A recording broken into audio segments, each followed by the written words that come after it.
Bismillahirrahmanirrahim. Assalamualaikum warahmatullahi wabarakatuh. Apa kabar kalian semua?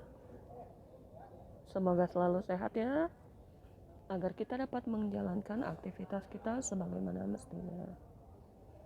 Baiklah, hari ini kita lanjutkan materi kita, yaitu tentang penentuan kalor reaksi. Masih sama seperti pekan lalu. Kalau pekan lalu kita belajar penentuan kalor reaksi berdasarkan prinsip kalorimetri. Kemudian yang kedua, kita menggunakan hukum Hess. Maka hari ini kita akan bahas penentuan kalor reaksi berdasarkan data entalpi pembentukan ini ya. Jadi hari ini yang kita bahas. Bagaimana menentukan kalor reaksi atau entalpi reaksi jika entalpi pembentukan standarnya yang diketahui. Jadi kita tidak melakukan praktek, tapi kita memiliki data entalpi pembentukan standar masing-masing senyawa. Pada cara ini prinsipnya bahwa reaksi itu yang sebelah kiri ya, dianggap terlebih dahulu terurai menjadi unsur-unsurnya. Artinya produk itu tidak akan terbentuk sebelum reaksi itu sendiri terurai. Kemudian setelah unsur-unsurnya terurai, maka dia akan bereaksi membentuk produk. Kalau kita gambarkan misalnya AB, zat AB ditambah CD, itu tidak akan terbentuk AD dan CB sebelum AB dan CB terurai. Jadi AB terurai dulu, CD juga terurai dulu, baru kemudian si A berikatan membentuk AD. Kemudian si B yang terurai tadi membentuk berikatan dengan C, sehingga terbentuklah CB. Berapa entalpi reaksinya? Itu kalau untuk data seperti ini, maka entalpi reaksi atau delta H itu sama dengan, lihat di sini, koefisien dari P di sini, koefisien AD yaitu P dikali dengan delta HF dari AD. Jadi ini data ini harus sudah ada. Kemudian ditambah Q, koefisien dari zat CB, yang datanya juga sudah ada, dikali dengan delta HF CB. Jadi ini data semua sudah ada. Ini artinya produk, baik AD ditambah CB itu adalah produk. Kemudian dikurang M ini dikali delta HF AB, ditambah lagi N sebagai koefisien CD dikali delta HF CD.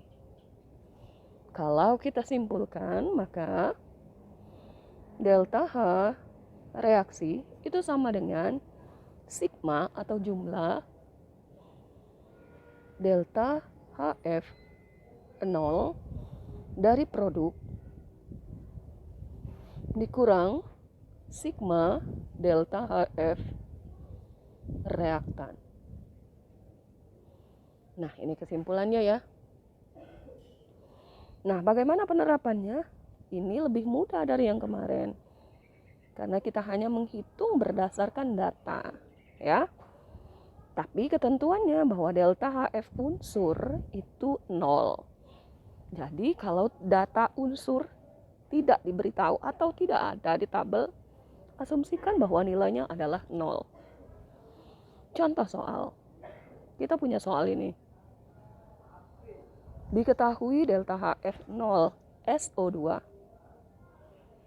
SO2 gas itu senilai min 297 kJ per mol. Kemudian delta HF0 dari SO3 min 399 kJ per mol. Nah, yang ditanya, hitung perubahan entalpi penguraian SO3. Oke, bagaimana cara menjawabnya? Jawab. Sebelum kita menjawab, kita harus tahu dulu permintaan soal. Kalau soal di sini perubahan entalpi penguraian SO3. Maka pertama-tama kita buat reaksi penguraian dari SO3. Kita buat SO3 gas terurai. Terurai menjadi SO2 gas ditambah oksigen. Nah, reaksi ini loh yang ditanya berapa delta H. Nah, sekarang kita lihat di sini. Setarakan dulu S1, oksigen di sini 3, di sini 2 ditambah 2 4. Berarti di sini diberi koefisien setengah.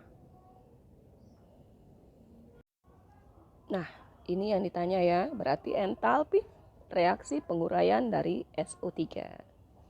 Kita lihat di sini. Berdasarkan rumus ini tadi, maka kita bisa tahu bahwa delta H reaksi itu akan sama dengan reaksinya reaksi penguraian ya. Sigma dari delta HF produk dikurang sigma dari delta HF reaktan. Sekarang siapa produknya? Nah, produknya adalah SO2 dan oksigen. Ini kita sebut sebagai produk. Sementara SO3 kita sebut sebagai reaktan atau bereaksi. Oke, sekarang tinggal kita masukkan nilai-nilainya. Kita mulai dari produk. Produknya ada 2, yaitu SO2 dan O2. Pertama, koefisien SO2 itu 1, berarti 1 dikali delta HF0 SO2 ditambah koefisien dari O2 setengah dikali delta HF0 dari oksigen. Kemudian semuanya setelah dijumlahkan dikurangi oleh preaksinya. Nah, preaksinya itu hanya 1, yaitu SO3. Koefisiennya juga 1, sehingga 1 dikali delta HF0 SO3 gas. Selanjutnya kita masukkan nilai-nilainya.